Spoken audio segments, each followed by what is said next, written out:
Hello, everybody. Welcome back. This is the Gaming Enforcement Agency, episode 115. Me, your SB host, is leading us, top slotting it, as you'd expect, on top of the pile. Second slot, we've got a vacancy because no one needs anyone in the second slot. And then the most capable man on the planet is holding up that third position, lifting us all above us. Bully, how you doing, mate? Oh, I'm doing very well, and I can only surmise the reason Unky's not here is he didn't want me rubbing in the 95-point drubbing that his Essendon Bombers copped last week on behalf of my Cats. So I'd imagine 5-6 days later, he's still got the tissues out. He is off licking his wounds, licking his cat, but that will bring us to games, interrogation, and deliberation. We've got 4 of them this evening, 4 games. Then we have the cold case. Then we've got the most wanted bully. I take it you've got eyes on a good target for next week. Oh, very good target. Very good target. Excellent. And then I hope you've had time to kick in some newsroom doors. How many stories do you have for us this evening? We've got 4 for this week. Excellent. Without further ado, this is it, the night of nights. Let's get into games, interrogation, and deliberation. First up this evening, now, Bully, I know you haven't purchased it yourself, mate, but I'm going to need you to jump on in here and decode it for me. This is, of course, Elden Ring Nightreign. Installs available previously on the channel. I've played a total of 2 rounds. Count them, 2 rounds. The first one was a pickup group. I think I picked it up 5 days after the install. Bully, let me tell you, mate, I spawned into the world. There were 2 other players. It's a 3-player co-op game. They were just bounding off into the distance, zipping around left and right. I had no idea what was going on. We were bouncing around from building to building, and there were big bosses. The whole time I had no idea what was going on. Then we got into a big Cerberus fight. There was some sort of 3-headed dog at the end. I got in there. I died almost immediately. Then the 2 other fellas went down. Then everyone left the lobby. 2 days later, Unky walked me through it. We didn't get anywhere near the dog. Bully, I have no idea what's going on in this game, mate. I think I shouldn't be allowed to even play it, but I have been playing it, Bully. I think it was, what was it, $50, maybe $60? The money, I was happy to spend it. I love Elden Ring, but, mate, I have got no idea what is going on with this game. Can you decode any of it for me, please? No, and I think this has probably been a hold-off for me as well. I know, unlike you and Unky, I didn't finish Elden Ring, but I probably put 50, 60 hours into it and enjoyed it for what it was. It's obviously a very difficult Souls-like game, if that's your thing. And I suppose this is where I sort of question a little bit is the fact that it's exactly what you said. If you're jumping in on day of release or the day after, you probably can work your way through with groups that are learning the systems and the processes and how the game plays and runs and all the rest of it. But unless you're in that initial sort of launch window, for mine, and that's why I've really got no interest in jumping in at the moment for that exact same reason that you mentioned, Troy, is that we're a couple of weeks down the track now. You jump in with a couple of punters that have put significant amount of time into it, and you're either left on your lonesome trying to figure out what's going on, or alternatively, they're just going to dump you because they go, well, this bloke, we're just dragging this bloke along who's not contributing in any way, shape, or form. Let's jump out and try and find someone else that can actually help us. So I think for all those reasons, it's really not something that is overly interesting to me. I know Unky's put a fair bit of time into it. He's enjoyed the sessions that he's played, but I don't know what your thoughts are, Troy, whether those couple of games are enough to keep you going and get interested if you can find a group that is willing to spend the time to walk you through the initial stages of it, or whether you're just sort of at that point where you go, I've got no idea, and every lobby that I jump into is just, I can't get into it, and therefore you just sort of drop it and leave it. I don't know where you are with that. Here's my incredibly lame answer. You've nailed all the points, mate. I love FromSoft. I love Bandai Namco. I'm happy to send them $50, $60, whatever this game copped. But I will also happily never play another round of this. It's beyond me to understand what's going on. Fortunately, I can say they didn't appear to have the ability just to kick me from their game. So they just sort of accepted me as their burden and carried me through to the beast of bourbon. But I killed us all.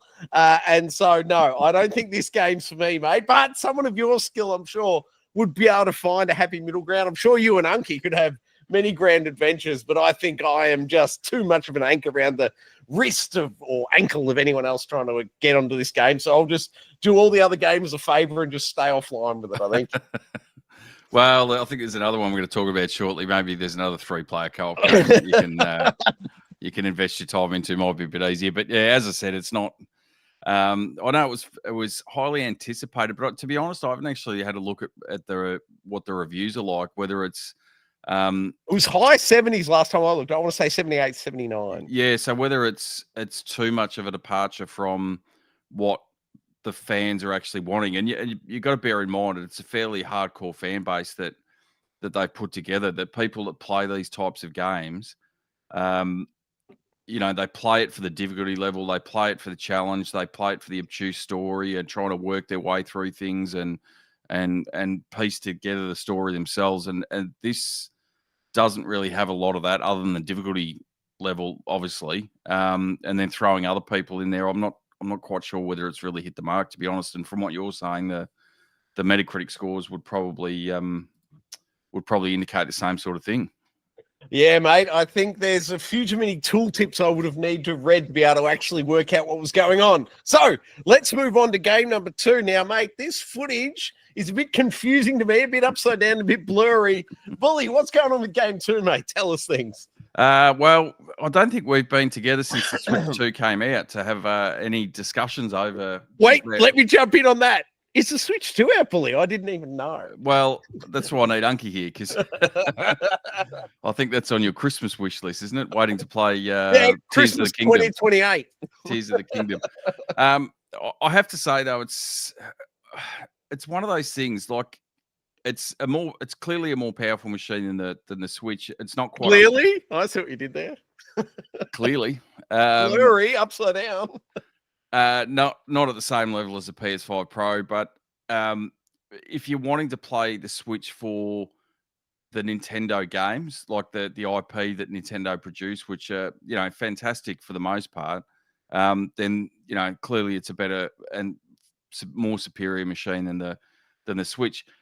I have to say I'm a little bit confused that they've released the new console with Mario Kart World as in effect a launch title, because pretty much everything else that launched on the same day is either upgraded variants. We talk about the Zeldas or those type of games, or there's older games that have been on other systems for quite some time. And I talk about Cyberpunk and that sort of stuff that are now being able to be played on a Nintendo console. So from the get-go, really strange decision. I think it's not, because Mario Kart really, it's one of those games that the reality is you could sit there for 5-10 hours and play through every, GP Cup. You can do all the stuff. It does have a pseudo sort of open world that you can explore, but there's not really anything in that world that's overly compelling to keep you going back to it. So you end up just doing the GP races and the I can't remember off the top of my head what they call, but it's basically, the last, you'll start with 30 races and then the 5 will drop out and then 5 will drop out and 5 will drop out until you get to the winner. So in terms of modes, there's not really as much as, and the courses, there's not really as much as what they ended up being in Mario Kart 8 on the Switch. So in terms of trying to hold your attention at a new console, it really hasn't done that. I reckon I've put maybe 4 or 5 hours into it and sort of, I've seen enough of what it is. And then, the Switch has sort of been sitting there waiting for Donkey Kong to come out in another month or so's time. Sorry, you may have said this. Sorry, we still go. No, that's it. So that's, I suppose, that's where I've got 100 questions for you. Yeah, shoot. First off, have you played this with young fellas? How's the multiplayer? I've had one quick go last weekend. I've had a fair bit on otherwise, but had a couple of go. The multiplayer is what it is. It's the reality is it's no different to Mario Kart 8 and you just have less variety in the courses and the like the races. You have to go through and unlock them and different costumes and stuff and sort of work your way through that. So it is what it is from a multiplayer perspective. The courses themselves, there's some interesting sort of things in there, but it's not a revolutionary step that you'd want sort of going forward. So are the grinds new? I'm seeing grinds in this trailer. I don't feel like I've seen grinds before in Mario Kart. Am I wrong?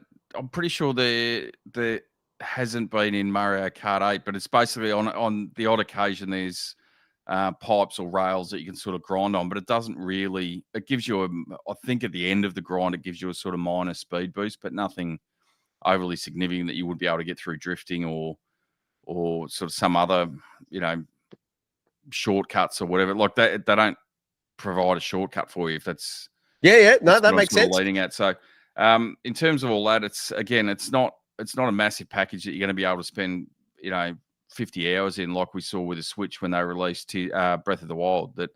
That was a fantastic launch title game.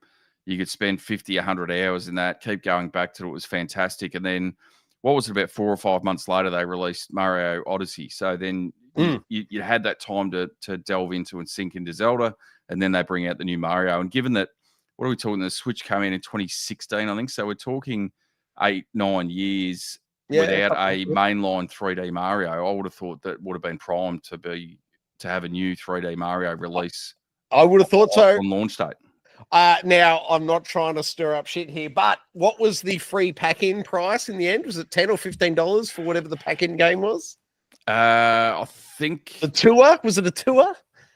Well, that's not a pack-in game. You have to purchase it separately through the Nintendo store. The pack-in game is you can either buy the system by itself or Mario Kart World, and if you got it with a download code, I think it ended up being $30 cheaper if you got it in a package rather than buying them separately. And did you go with that? And I'm not trying to belabor the point, but I am asking about the pack-in game because does it show off the mouse functionality, the new mouse functionality on the Switch too? Have you gone hands-on? How is it? I haven't done I'm not like sitting on your couch. It's strange because you're sitting on your couch normally where most people or in a chair. Most people will be playing console game like that, but you're not. So you don't have a surface to sort of run it over. So I haven't even really looked at it. You can't use it in Mario Kart World. I haven't downloaded that pack-in game. I've just sort of gone back over some older games to see what the upgrades are and that sort of stuff. And I haven't had to use the mouse at all. I'm sure at some point they'll come out with a game that uses it as a function Wii Sports style. I don't know, but it just fair enough. Strange sort of concept from my point of view. I'm hearing swing and a miss, possibly 2 strikes. Let me go for the 3rd strike. Let's see if they're out. Have you done any of the upgrades? Because I think was there 3, 5 something upgrades available? Zelda 2. You can pay 10 or whatever bucks and get the upgrade for the Switch 2 version. Have you gone down that route with any of those? I have, and this is where it becomes rather annoying. So if you have the Switch Online Plus, I think they call it, so the extra one that you can play N64 and GameCube, well now GameCube, that got released on launch as well. So if you've got the premium tier of the Nintendo Online, you actually get most of those upgrades for free. So the Zelda ones are free.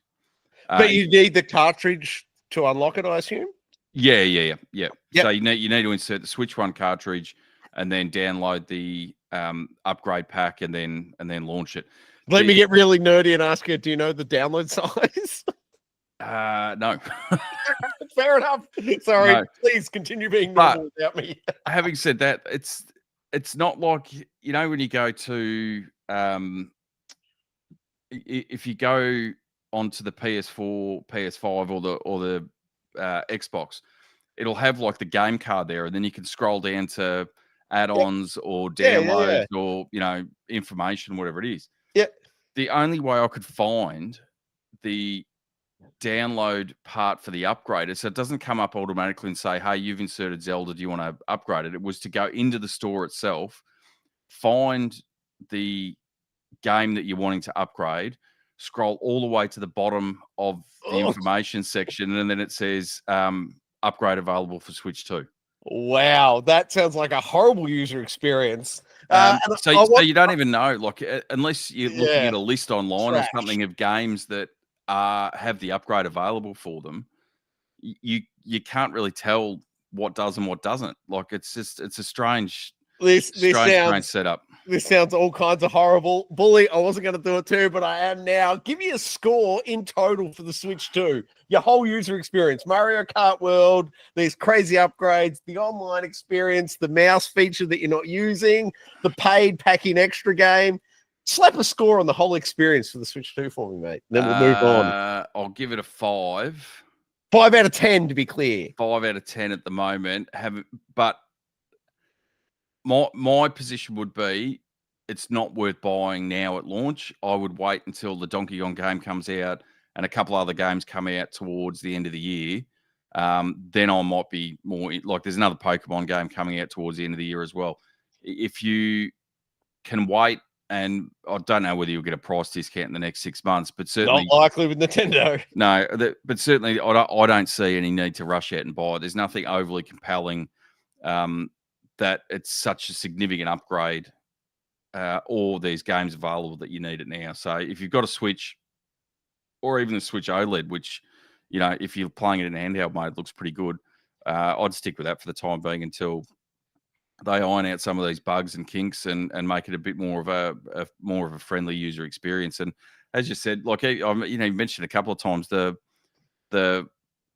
I can't remember what they call it, the $10 or $15 game that sort of shows you all the features of the Switch 2, but they make you pay for it. Like even that is like bizarre thought process from Nintendo. It just seems like they're trying to kick you in the teeth. Hey, customer, let me kick you in the teeth.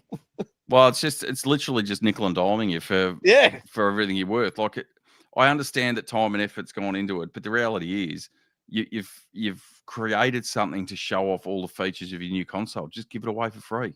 Absolutely, mate. I couldn't agree more. Sense. Or if you wanted to do it, make people pay for it if they don't have the Switch Online. But if you've paid for the service, yes, you're getting some of the upgrades for free. But a $10 thing, just give it to the people that have got the Switch Online package and have subscribed. And I think that'd ease half the issues that I have with it.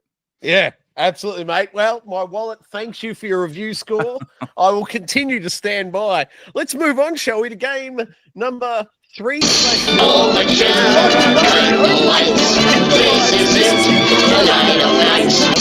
how excited it'll be. No, seriously, though, it's Lies of P Overture. Bully. Now, I've got to tell you, mate, I forked out the dollars for the DLC. I did the install. It's available on the channel.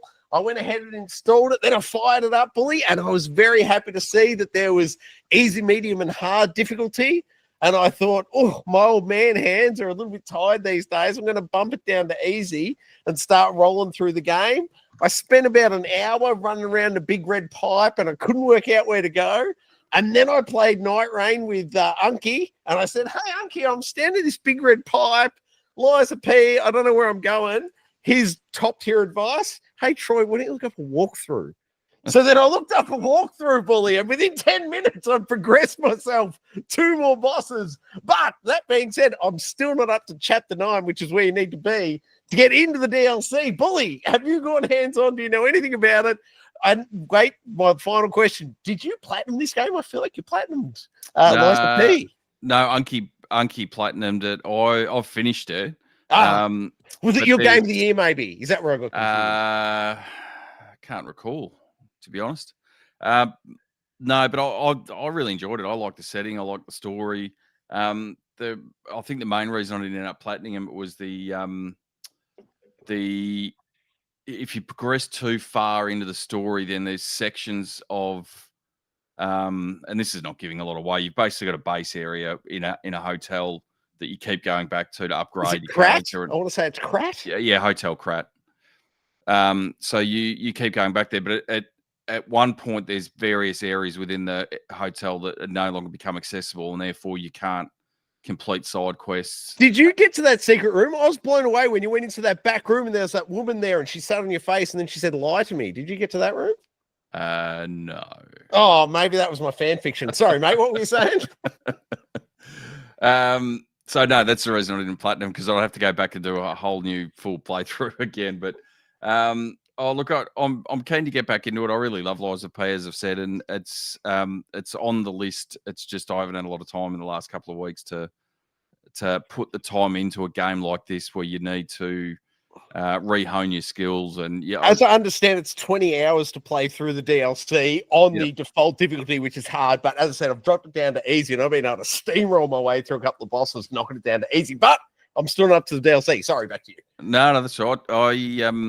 I'd be keen to get back into it and probably do a whole new playthrough and get to the DLC. But it's just a matter of, as I said, it's these type of games really are a time sink because you have to work out the systems and the it's almost that you have to become automatic with the controller. You can't think about it. You've got to play it and play it and play it until you get that automatic response with how you're playing. So I will jump back into it. I've got grand designs on finishing Death Stranding before Death Number Stranding 2 comes out in the next week or so. So can I ask, sorry, just quick temperature check, how far in are you on number 1? Not very. I'd plugged it in Act about 1, Act 2. Still in Act 1, I think. Oh, geez, all right. You got some work to do, son. Well, I reinstalled it probably 2 months ago with the designs of playing through it, and I've just, as I said, I've just been a bit time poor lately and haven't got back into it. So I hear that. Can you tell me this? Sorry, I'm jumping all over you here, but I know you've got the LG monitor and it gives you the readout. Director's cut of Death Stranding. Is it 60 frames a second? Is it more than? And is it 4K? Is there VRR support? Is there HDR support? I've got to imagine Kojima has just made that thing look like an absolute dream.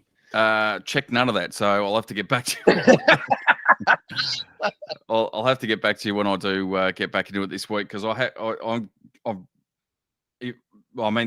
time sync was. I don't think there's any way I'm going to finish it before next week, so it may delay me playing Death Stranding 2 in the end. But you'll be happy to know, Billy. I've studied my doctorate now, and I can write you a note. You're not looking well. I can give you a week off work. Here's my certificate, and just put some serious time into it. The doctor's note might work for work. I don't think it works for the wife of sitting on the couch for 20 hours a day. Fair enough, mate. I don't want to jump in front of that bullet. No, thank you. Hard pass. All right, then. Let's move on to a Firebreak, shall we, Bully? This is FBC Firebreak. I've played it for 2 rounds. I am not the best gamer, and I have no desire to go back. I don't know if you're aware of the fiction behind this, Bully. My absolute first question is, what the hell does FBC stand for? It's FBC Firebreak. Firebreak makes perfect sense. FBC, what? No idea. I do know that it's and I haven't really. It's a mouthful. I know that. I haven't really looked too much into the game, but I do know it's set in the universe of Control and Alan Wake, so I don't know whether that's got some reference to it. The C could be Control, but I don't know what the FB is.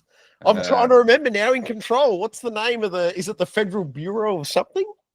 Could that be the FBC? I don't even know. The Federal Bureau of Control, isn't it? Oh, I don't know, man. It could be. I'm just talking out. I don't know. It's been a while. Yeah, it's the Federal Bureau of Control. Oh, well, that probably makes a whole lot of sense then.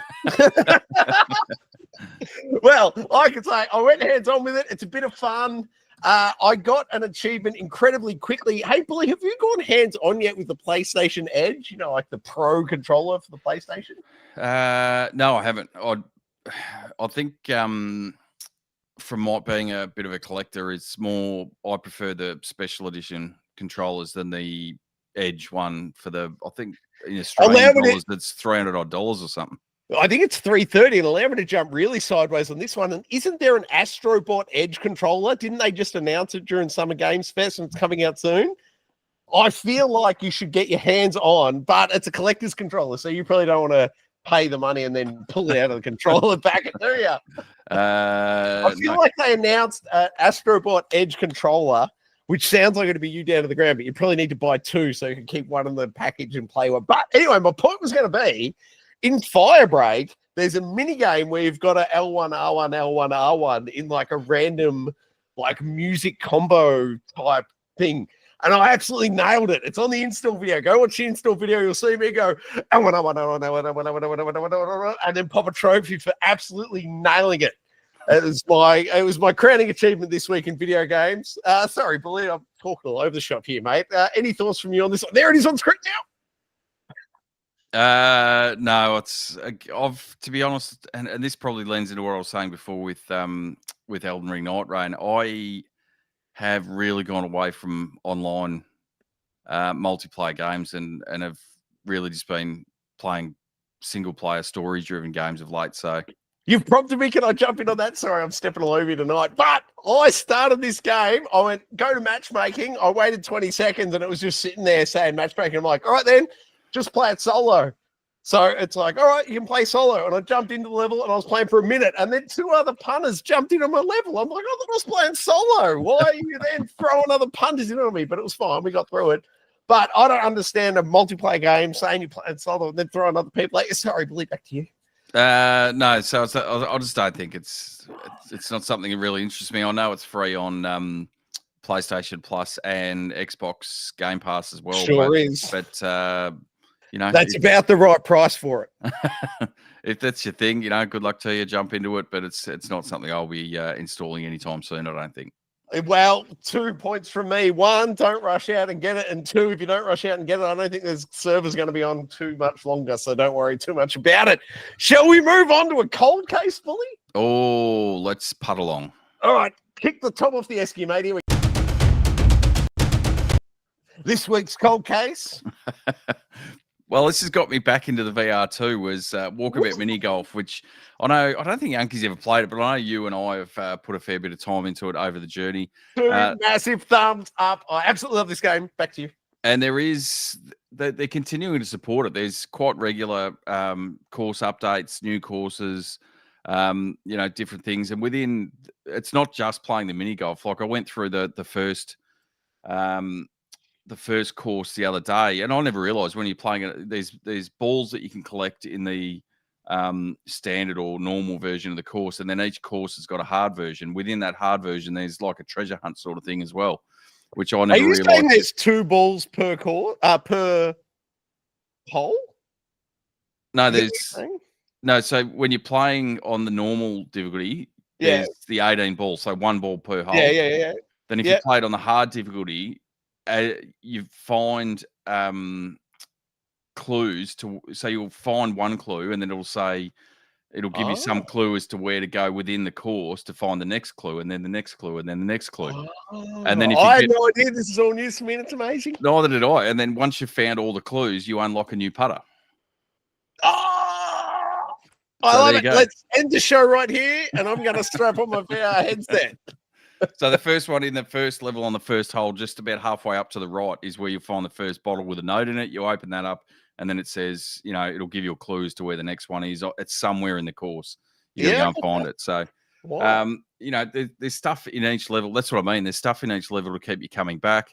The hard difficulties, as you know, playing if you've spent a bit of time in the hard course, they're actually quite difficult.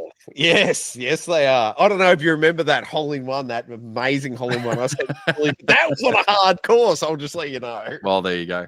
And the other good thing with it is that the new courses, I think, 6-ish Australian dollars per additional course, but they're quite regularly on sale. I think I've picked up another 5 or 6 courses in the last month just through the various sales that, you know, you can pick them up for $2 or $3. So the whole game and or its DLC Summer Games Fest sale recently. Bully, if I can tax your fingers momentarily, $75.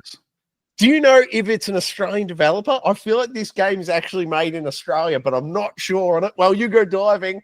I'll just tell all the viewers out there, 2 massive thumbs up from me. If you've got PSVR 2, this should be your number 1, 2, and 3 game to both purchase and play. Currently, the full game's on sale, and then as Bully alluded to, there's about 20, I think there might be 25 courses, each DLC available. Some of them are in bundles, some of them are individuals. There's movie tie-ins, like there's Labyrinth and there's Dune. Bully, I'm blanking, but there's a bunch of other ones. Wallace and Gromit. Yes. Did you say the Labyrinth? I did say the Labyrinth one because that was my favorite. In fact, I think this is a free one, or at least the first course is. There's like a lasers course, so you've got it's like a spy secret agent house that you go through, and then you've got to putt around and dodge these lasers, and it's got like that 70s aesthetic to it. It's actually quite cool. Little cool. The whole game's amazing. I absolutely love it. Bully, how'd you go? Were they Aussie developers? I feel like they were, but I could be really wrong. I'm getting there. You keep going, and I will just say that the putting tracking is amazing. No, Austin, Texas. I was way off. My apologies to all those in Austin, Texas for trying to claim your bloody glory. Fantastic game. 2 thumbs up from me. I absolutely love it. They've got just my little tips for if you're going hands-on for the first time. You can have an auto teleport to where the ball is, which I'd recommend for like the first couple of rounds until you get your head around how the game works. But then after that, to Bully's earlier point about finding the balls hidden around the course, you need to be able to, as the title suggests, walk about yourself, left stick yourself around, because you need to look under, around, and behind things to find those little balls and pick them up with the right stick. Bully, back to you. No, and the good thing about that is, and I think we've spoken about it quite often in the past with VR games, is that if you're walking through a level like you would in a first-person shooter or whatever, that's not the mechanic of moving here. You flick your stick out, it'll show where you're going to basically teleport to, so you can sort of bounce down the hole as opposed to having to walk down the hole. So in terms of if you've got issues with playing VR and making you sick, I've never had an issue in this, and there's quite a lot of others that within a couple of minutes will have my stomach heaving, but this never had an issue. And if I can tag in on that point, Billy, they are 2 options. So I have it when I'm playing walkabout mini golf. It's left stick, and it's just momentum movement like you would in a first-person shooter. But very much to Billy's point, you can also have teleport feature on, which is stand static, drop a reticule, bounce to it. So it supports both. This game is phenomenal. If you've got a PSVR 2, you should get this game. And if you don't have a PSVR 2, you should get a PSVR 2 just so you can play this game. 2 massive thumbs up from me. Bully, best cold case you've ever done, sir. Any final points? No, as you said, go ahead and get it if you haven't. Yes, absolutely. All right, then, let's move on to the most one. Bully. Most wanted for this week, and I've mentioned a couple of times already, Death Stranding 2, which comes out next week. I think there's various packages for it. The deluxe or collector's edition, whatever it is, you get Digital Deluxe. Digital Deluxe, you get 3 days early, or otherwise the normal edition comes out on the June the 26th. Can I ask you, Bully, have you been able to buy the deluxe edition and get it physically a couple of days early? Is that a thing?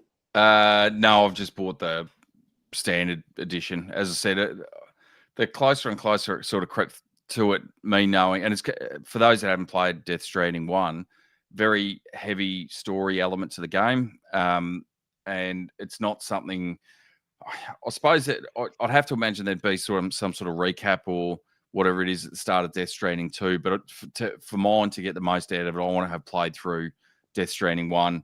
So I want to go through and play that. So the fact of getting the game 2 or 3 days early, the reality is I probably won't get to it for another couple of weeks anyway. So paying absolutely fair enough. $20 or $30 extra, I'd sort of think, why bother? That's fair, Bully. Do you know in the past, because Kojima done the previously on, like with Metal Gear Solid 5, for example, could you watch a previously on Metal Gear Solid 4 10-minute type cutscene before you got into the game? I'm not sure. There might have been in the options, but there's certainly, like when you fired up the game itself, there wasn't some recap of the previous story. You just sort of jumped into what his new vision is. And I suppose it's a similar sort of thing. The Metal Gear games are so story heavy that, and by that stage, you've got, the 4 main games plus spin-offs and all the rest of it, that you really, how do you wrap everything up? You can't. In a short sort of recap, but it might be different with Death Stranding. But, there's so many twists and turns in Metal Gear that you really, to do it justice, you have to play through each of the games and experience them and totally fair that way. So be interesting. And for those that aren't aware, I think part of it is set in Australia as well. So there you go. Oh, that's news to me, but sign me up. How long do I need to play for before I see Australia? Not sure, but I think there was, I'll stand to be corrected, but I think it was Mexico was the other area that you're playing. So Mexico and then Australia. And I'm not sure. That's going to be a pretty big bridge from America to Australia. Well, Big bridge. he is Sam Bridges, so I- he can bridge whatever gap he wants. love But yeah, I've got no doubt. I think this will be a bigger release than the first one because the first one there was a lot of people that sort of the previews and it's basically a walking simulator and I think that style of game put a lot of people off and it's grown a lot of momentum over the years just through word of mouth and it's a lot more than just you're a postman delivering packages and in sort of a post-apocalyptic world. There's a lot more to it, and there's as I said, I think the reverence of the game has sort of grown and grown over the years to the point where now that with this release, I think there'll be a lot more interest and probably a lot more day one sales than what they would have had with Death Stranding 1. So really looking forward to it. Can you correct me on this point? Have Netflix or somebody else, has they signed on for a film or TV show adaptation of Death Stranding, or did I make that up? No, I believe there's a film in the works. Oh, yeah. Very good. Yeah. And is that based on one or two or? No idea. No idea, to be honest. I love everything about it, mate. I may have dozed off slightly during the Summer Games Fest. I believe Hideo Kojima was there at some point. My question to you, did he announce any new big stars for Death Stranding 2? Was there any big reveals in the recent weeks? Not sure, to be honest. I skimmed through Summer Games Fest as well. Again, well, just going off your data point there in this visual on screen, it looks like it. Is that Furiosa from Mad Max? Is that the Australian reference that we've got here? No idea. No idea. Haven't seen that movie either. Oh, but yeah, it's released the road at her finest. Oh well. Yeah, so Death Stranding is getting a full-length featured animated movie, but there's no I don't think there's any release date and that other than that it's in production at the moment. Well, the only other bit I'll throw on that then is I hope the child he's carrying isn't like my youngest, who recently told me that I've clearly put on 5 kilograms. I'm still devastated from that. I haven't recovered, Bully. I haven't recovered. Is there anything else we need to cover for Death Stranding 2? I don't think there's anything to say to that. Carry on. Stick in a newsroom door, shall we? Bully, first up this evening. What have you got for us, mate? Well, Marathon, Bungie's next big new multiplayer game, FPS, was slated to be released later this year. That had a relatively rocky, I'll say is probably the best word, beta experience that went out. I don't think it won over a lot of people. And as a result of all that, Bungie have turned around and said, well, we're delaying it to when? Who knows? There's an unspecified date down the track. And was this based off my feedback the last time we covered on the show where I asked when the art department were going to start on the game? Well, I told you before, they don't need an art department because they just keep stealing their assets. But I don't know. Is it? I would have thought that it being Bungie, although they've had issues in recent years, that is there enough to question it at this point whether it's ever going to get released, or is Sony sort of vaporware? Are you raising the vaporware flag? Well, is Sony getting a bit cold feet like they did with? I'd hope so. What was the one that came out last? Oh, Concord that came out last year and then went away a week after. Yeah, that came away. Maybe they've seen the reception of it and thought, oh, we can't do this. We can't release another subpar thing that we're going to have to either patch heavily or pull from the system entirely in the first month. And it's not that it's sound the death knell for Bungie. They're too big a company, but certainly there'd be some issues if it did fail. So. Can I throw this handbrake shift at you, Bully? Shoot. What if they took Bungie off Marathon entirely and handed them Naughty Dog's The Last of Us Online project that they abandoned and let all the Bungie people actually get a good game out the blocks? How would that sound to you? I don't want them touching anything to do with The Last of Us, to be honest. I love it. Sorry, mate. Keep going. No, so who knows whether they've got the feedback and it sounds on face value that they're going to be pulling some significant changes to the gameplay and I don't know how that's going to play out or how long it's going to take or whether, like I said before, it's one of those things that Sony's got cold feet and it never sees the light of day again. I think that's the right call. It'll be interesting to see where it heads from there. Like, delays aren't uncommon, but to just basically say, well, within, I think it was September it was supposed to release. So we're talking less than 23rd sounds right in my head. Yeah, so less than 3 months. Yeah, September 23 is right. So less than 3 months from release, and they've just gone, oh no, it's if they had said, look, we're pushing into October just to get a few things squared away, you'd sort of go, okay, no worries. But with there's no forward release date after that. It's to me, it seems like they're in a fair bit of trouble. So what I'm hearing from you is there'll be 2,000 people laid off from Bungie in the next couple of weeks. Oh, game abandoned. Well, we'll find if they do start getting layoffs, then I'd imagine that'd be exactly right. They've thrown their hands up and said, "Well, we're done with this." Fair enough, and I think all signs point to that's exactly what they should do. Let's kick in newsroom door 2, shall we, sir? We shall, and long-awaited Gears of War Reloaded, which is coming out in August 26th, and one of the probably biggest first-party games other than Halo that Xbox have is releasing over on the PS5 when that game is released, and currently sits at number 1 on the PS5 pre-order charts at the moment. So, is that August? Sorry, did you say? Is it August? Yeah, August 26th that comes out. Yep. And for the first time, I think, off the top of my head, it'll be the first Xbox Studio game that gets a day and date release on PlayStation. So we've seen other games over recent times come over, Indiana Jones being the most notable and recent one. I thought Forza as Forza as well. So, but they were obviously released sometime after they were on Xbox. This is day and date with the Xbox version. It's coming out. I'm keen to get into it. I'm keen to, I'll play it on PlayStation, I think. Sign me up. I cannot wait. Where I do most of my gaming now, but the fact that there's that much interest in it already, that's sitting on top of the charts, may be in for another big payday for Xbox, bringing some more of their stuff over to PlayStation, and it's going gangbusters at the moment. I think at last check I saw was they are currently the biggest games developer on the PlayStation console, and that's that Xbox, sounds about right. Can I ask you a couple of abstract questions? My first one, does Cliffy B get any money from this release on PS5? I hope he does. Like, it was his brainchild, as I understand. He was the original game director. And I know we're almost 2 decades past the actual launch of the game. Was it 2008 originally, I think?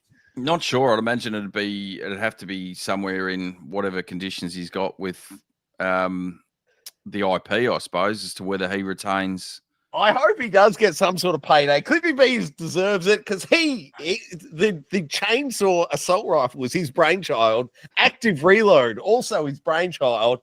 I hope that man's in line for a good payday coming up this August.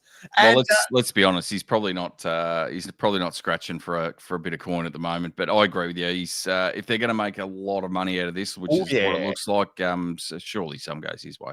I certainly hope so. And the other thing I want to shout out, I also believe it was Cliffy B's brainchild to use the Mad World song in the trailer for the original Gears of War trailer that launched.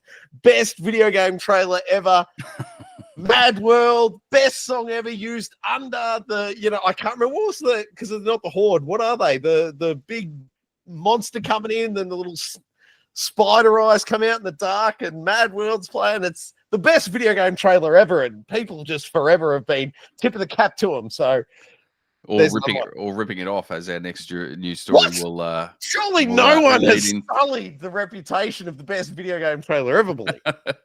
Well, they're trying to. Are you saying we should kick in a third newsroom door, mate? Oh, let's wind up that 6-shooter and kick it in.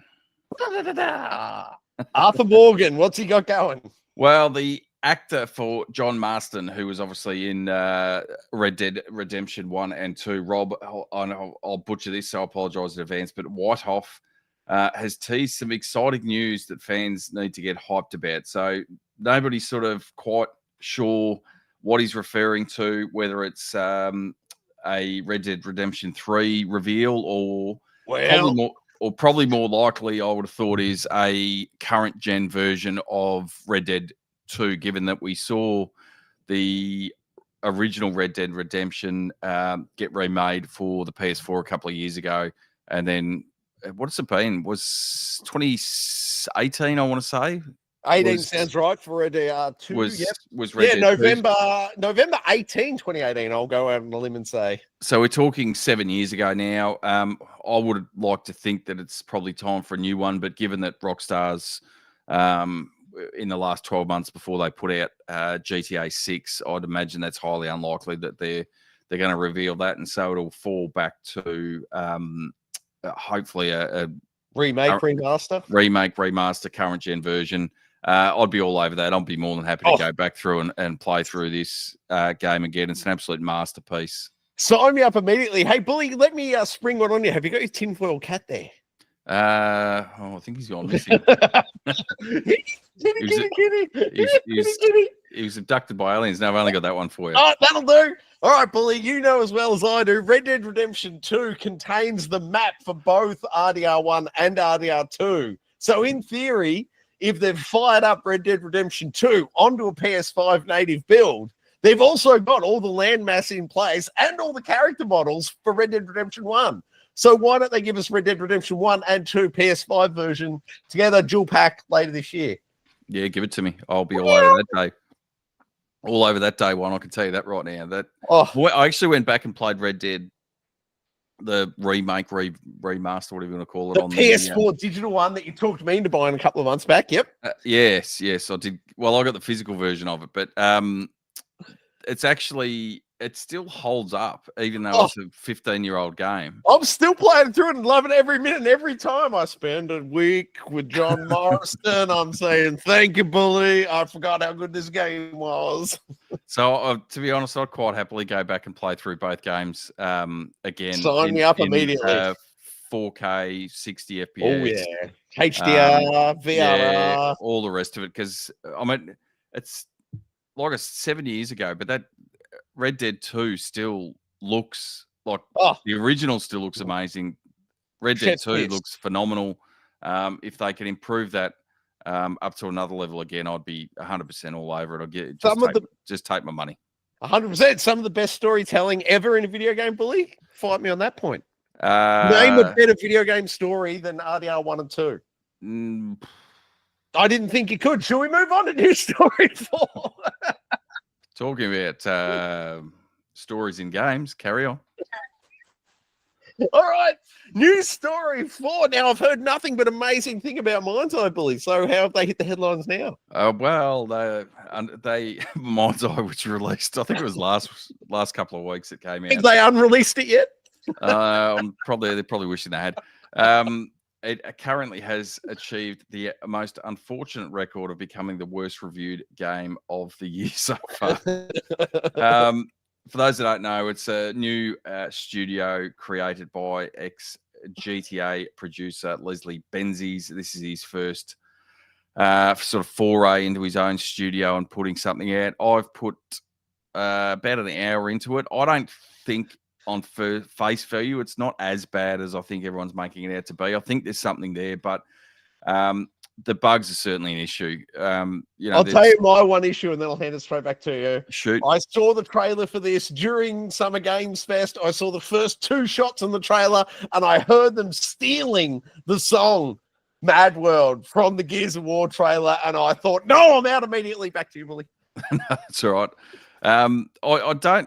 I don't think it's as bad as what the reviews are coming in at. It's not great by any stretch of the imagination. It is a bit buggy to start with.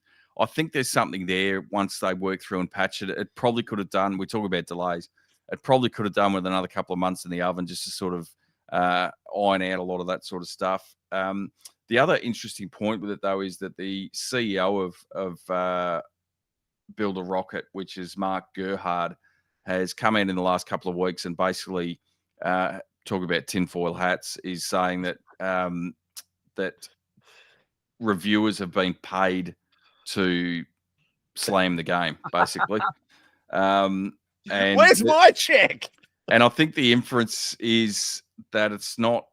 Also, I should say the inference is, although it hasn't been specifically stated, is that it's because he's an ex-Rockstar developer that it's Rockstar that's paying people to put out these negative reviews. Yeah, they've got nothing to focus on at all right now. The only thing they've got to do is take shot at other people. It's not like they've got something in the oven that they've been cooking for years and that they're throwing all their attention at. That's not right, is it? Well, no, and also the fact is they're not even similar games where in some alternate reality Mind's Eye is some sort of competitor for GTA 6. Like I just don't understand why you'd waste your time, to be honest, or waste your money. Like, you know, you put it out, it's got bugs in it. It's not a great experience off the get. So I don't think you'd have to be paying anyone to put the poor reviews out. The game does it itself. Can I ask, you said you've thrown a couple of hours at it, and I'm just looking for a temperature check. Compare how the Mind's Eye launched to how Cyberpunk 2077 launched. How are we bug comparison-wise? It's not as bad as Cyberpunk, I'll tell you that right now. But I don't. Well, they turned it around. I don't think if they both were at the same sort of level in terms of, you know, bug free and running well and all the rest of it, that they're not on a par game play or game wise style. I think once they're on it out though, I still think it'll be a half decent game. It's got potential there. They just need to iron out some of the stuff. It won't be up to that Cyberpunk level that they managed to get it to, but certainly there's opportunity for them to fix some of these issues. Well, I'll throw my hat out there right now and say, honestly, if they threw me a key, I'd happily play it, but I'm not going to shell out any money for it. Is that it for news, Bully? That is certainly it after that Mind's Eye disaster.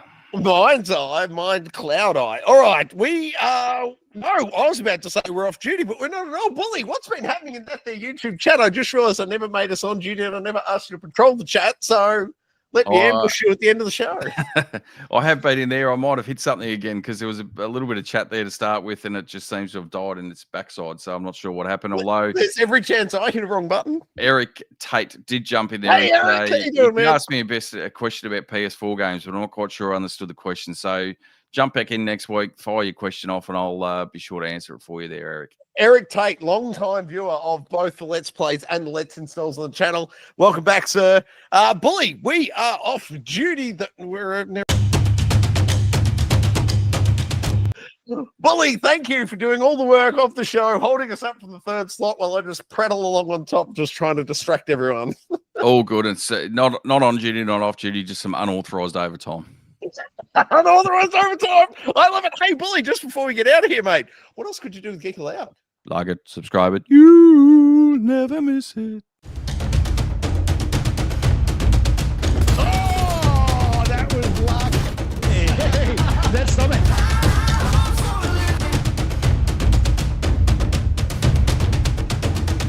Oh! Old Uncle Donkey. Donkey.